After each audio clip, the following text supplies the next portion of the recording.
చంద్రశేఖరరావు కొల్లగొట్టిన వేల కోట్ల రూపాయల మీద చర్చకు శాసనసభలో తెరలేపాలనుకున్నామో చంద్రశేఖరరావు గారికి పూర్తిగా అర్థమైపోయింది.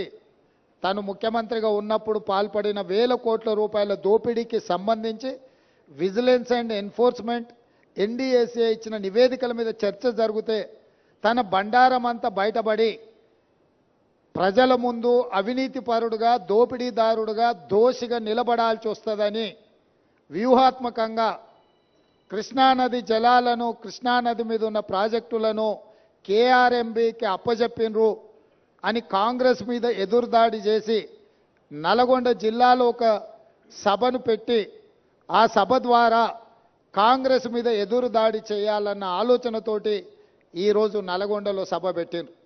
ఇవాళ నల్గొండ సభలో వారు ఎంత శుద్ధపూసలాగా మాట్లాడుతుండే అంటే ఇక సత్యహరిశ్చంద్రుడే ఇంకో అవతారం ఎత్తి చంద్రశేఖరరావు రూపంలో జన్మెత్తిండు. ఈ సత్యహరిశ్చంద్రుడి శీలాన్ని మీరు శంకిస్తారా? చావు నోట్లో తలబెట్టి నేను తెలంగాణ సాధించిన అని మళ్ళీ 1,01,000 అబద్ధం చెప్పిండు. ఇప్పటి వరకు 1,00,00,000 సార్లు చెప్పిండు అబద్ధం, సావు నోట్లో తలబెట్టి తెలంగాణ తెచ్చినా అని. ఎన్నిసార్లు బిచ్చమెత్తుకుంటావా సావు నోట్లో తలబెట్టినా అని? 2 సార్లు ముఖ్యమంత్రి పదవి ఇచ్చారు. 10 సంవత్సరాలు ఈ రాష్ట్రాన్ని పట్టి పీడించినావు, దోసుకున్నావు. ఇంకా కూడా సావు నోట్ల తలకాయ పెట్టినా సావు నోట్ల తలకాయ పెట్టినా అని మాటలు చెప్తున్నావు. సావు నోట్ల తలకాయ పెట్టిన చంద్రశేఖరరావు శాసనసభలో నీ అవినీతి మీద చర్చ పెడితే నువ్వు నిజంగా సత్యహరిశ్చంద్రునివే, సత్యహరిశ్చంద్రునికి మరో జన్మని ఎత్తినోడు అయితే అక్కడ వచ్చి కూర్చొని మాట్లాడేది ఉండే. మేమేమడిగినాము? అయ్యా కృష్ణానది జలాల మీద శాసనసభలో ఏకగ్రీవ తీర్మానం చేసి కేంద్ర ప్రభుత్వం ప్రాజెక్టుల స్వాధీనానికి చేస్తున్న ప్రయత్నాన్ని అందరము తీర్మానం పాస్ చేసి కేంద్ర ప్రభుత్వ విధానాలను వ్యతిరేకిద్దాం రమ్మని మేము అడిగినాం. మీరు రాలేదు.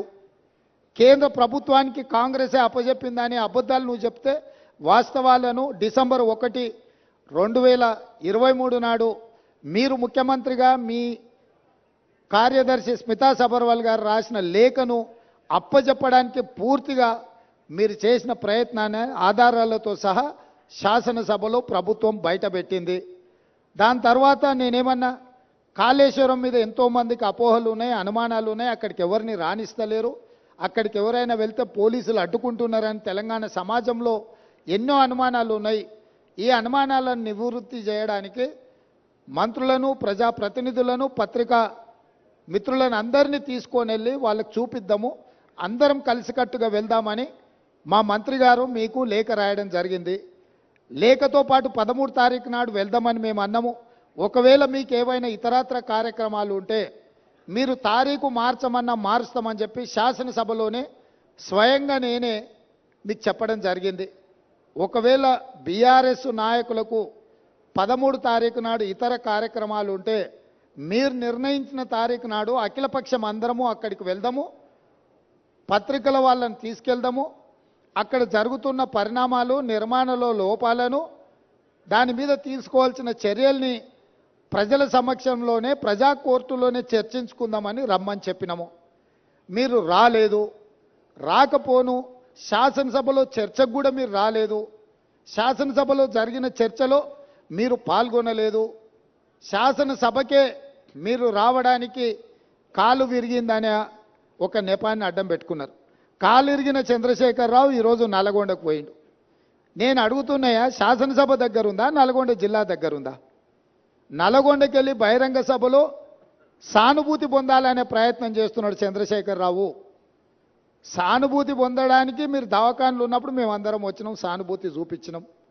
సానుభూతి చూపించాల్సిన సందర్భంలో ప్రజలు కానీ ప్రతిపక్షాలు కానీ మేమందరం సానుభూతి చూపించినాం. ఈరోజు కేవలం కాళేశ్వరం అవినీతి మీద చర్చ జరగకుండా, కాళేశ్వరంలో మీ దోపిడీని ప్రజల దృష్టిలో పడకుండా ఉండడానికే ఈరోజు మీరు నల్గొండ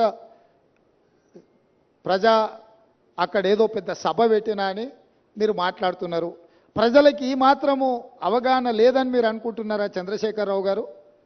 కాళేశ్వరం అవినీతి మీద, దోపిడీ మీద చర్చకు వచ్చిన సందర్భంలో మీరు కృష్ణానది జలాల మీద ఉన్న ప్రాజెక్టులను అన్నిటిని కూడా కేంద్రానికి అప్పజెప్పినరు అని చెప్పి నల్గొండ జిల్లాలో మీరు బహిరంగ సభ పెట్టి ఇక్కడికి రాకుండా తప్పించుకున్నారు. ఇవాళ మీరు ఏం మాట్లాడుతున్నారు? అక్కడ ఓ 4-5 పిల్లర్లు కూలినాయి, కూలితే పెద్ద తప్ప? అయ్యా నీకేది తప్పు కాదు. ఎందుకనంటే తప్పులకు పాల్పడ్డదే నువ్వు. నీకు నువ్వే తప్పు జరిగిందని నీకు నువ్వే శిక్ష విధించుకునేటంత నిజాయితీపరుడు అని మన తెలంగాణ సమాజం భావిస్తుంది అనుకుంటున్నారా? మీ దోపిడీకి మేడిగడ్డ బలైపోయింది. అన్నారం సుందిల్లా సున్నమైపోయినాయి.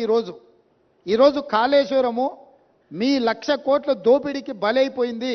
అందుకే మీరు దీన్ని చాలా అల్కగా తీసుకుంటున్నారు.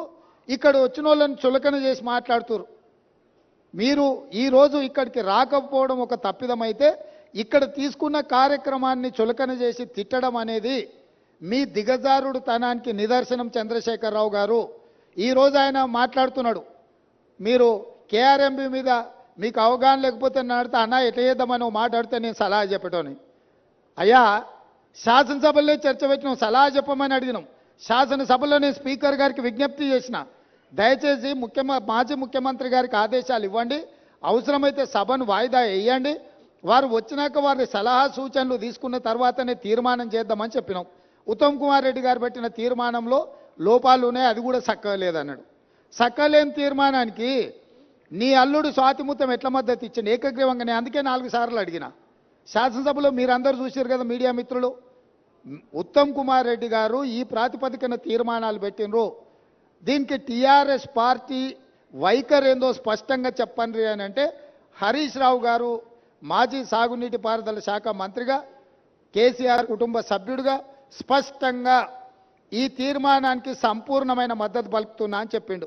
అప్పుడే నేను లేచి ఏం చెప్పినా, వీళ్ళు మాట్లాడేదానికి ఏం విలువలేదా చంద్రశేఖరరావు, ఇవి విలువలేని మాటలను కొట్టిపడేస్తాడు, ఆయననే యజమాని, ఆయన ఓనర్, ఆయన వచ్చి చెప్తే తప్ప దీంట్లో విషయం లేదని నేను చెప్పిన. ఇవాళ సరిగ్గా నల్గొండలో అదే మాట్లాడండి. ఏం తీర్మానమే? దిక్కుమాలిన తీర్మానం, దాంట్లో ఏమైనా విషయం ఉందా? అదో పనికిమాలిన తీర్మానం, ఆ తీర్మానానికి వీళ్ళందరూ మద్దతు అని. మరి ఒకవేళ తీర్మానంలో లోపాలు ఉంటే మీరు వచ్చి సవరించేది ఉండే. లేదు, మీ ప్రతినిధిగా మాట్లాడిన హరీష్ రావు గారు ఇది తప్పు, ఈ తీర్మానంలో లోపాలు ఉన్నాయి, దీన్ని సవరిస్తున్నామని తీర్మానం సవరించి ప్రతిపాదించేది ఉండే. నేను చెప్పింది చెప్పినట్టుగా హరీష్ రావు గారు లాంటి వాళ్ళకి ఆ పార్టీలో విలువ లేదు, వాళ్ళ మాటల పట్ల విశ్వాసం లేదు. అందుకే చంద్రశేఖర్ రావాలని మేము అడిగినాము, మీరు రాలేదు. ఇవాళ అంటున్నాడు ఆయన, ముఖ్యమంత్రి గారు అఖిలపక్షాన్ని ఢిల్లీకి తీసుకెళ్లాలని. ముఖ్యమంత్రి గారు అఖిలపక్షాన్ని ఢిల్లీకి తీసుకెళ్తాను, ఒకవేళ శాసనసభలో మీరు వచ్చి మీరు ఆ ప్రతిపాదన పెట్టండి. మా ప్రభుత్వము వినడానికి, ప్రజలకు మేలు జరిగే విధానాలు చేపట్టడానికి స్పష్టంగా ఒక స్పష్టతతో ఉన్నది. మీరు నల్గొండకెళ్ళి గక్కడేదో సభ పెట్టి దిక్కుమాలిన మాటలు మాట్లాడే కంటే శాసనసభ జరుగుతుంది. ప్రధాన ప్రతిపక్ష నాయకుడిగా 10 సంవత్సరాలు ముఖ్యమంత్రిగా పనిచేసిన మీరు, 20 ఏళ్ల నుంచి తెలంగాణ కోసం కొట్లాడినని చెప్పుకునే మీరు సభకి ఎందుకు రావడం లేదు? ఇవాళ బెదిరించి బతకాలని చూస్తున్నాడు, బ్లాక్మెయిల్ చేసి బతకాలని చూస్తున్నాడు కేసీఆర్ గారు. మమ్మల్ని వెంటాడతాడంట ఆయన.